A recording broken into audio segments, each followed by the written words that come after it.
ምስጋናይ ተቀበል መድኃኒ ዓለም ጌታ ንዝገበርካለይ ዓብይ ውርደታ ከይተፈልኻኒ ኣብ መላ ዘመነይ ትፍሉይ ምሕረትካ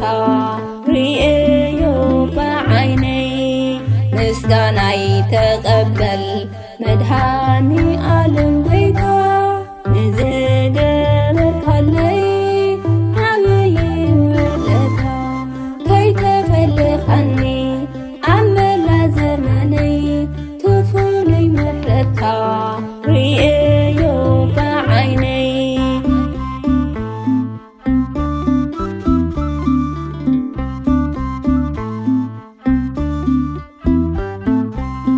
ወገና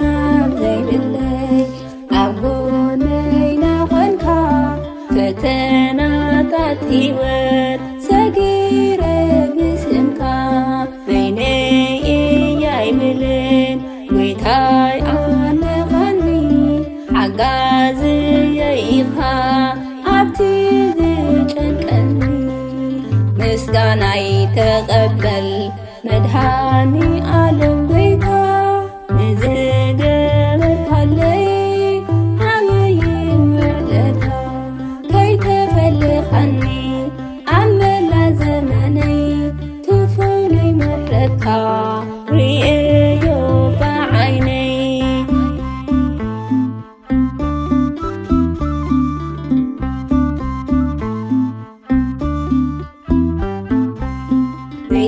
ዘይትርስዐኒ ኢኻ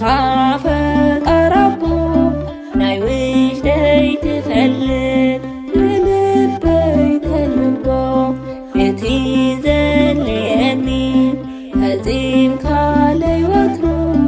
ተፈሲሑ ልበይ ብዓኻ ኸቢሩ ምስጋናይ ተቀበል መድኃኒ ዓለም ጌታ ንዝገበርካለይ ዓብይ ውርደታ ከይተፈልኻኒ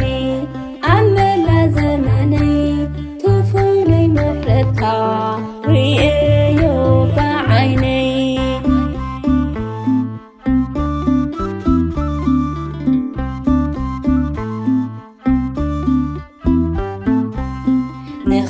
ንኽዝምረልካ ብዙሕ ምኽንያተይ ኣቕኒኻለይ ኢኻ ሕልኽላፍ ሕይወተይ ተመስገን ተመስገን ክብል ደጋጊሜ ብግሩም ስራሕኻ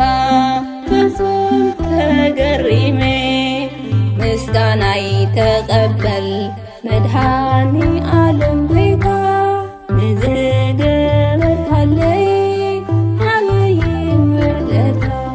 ከይተፈልኻኒ ኣብ መላ ዘመነይ ትፍሉይ ምሕረትካ ርእዮ ብዓይነይ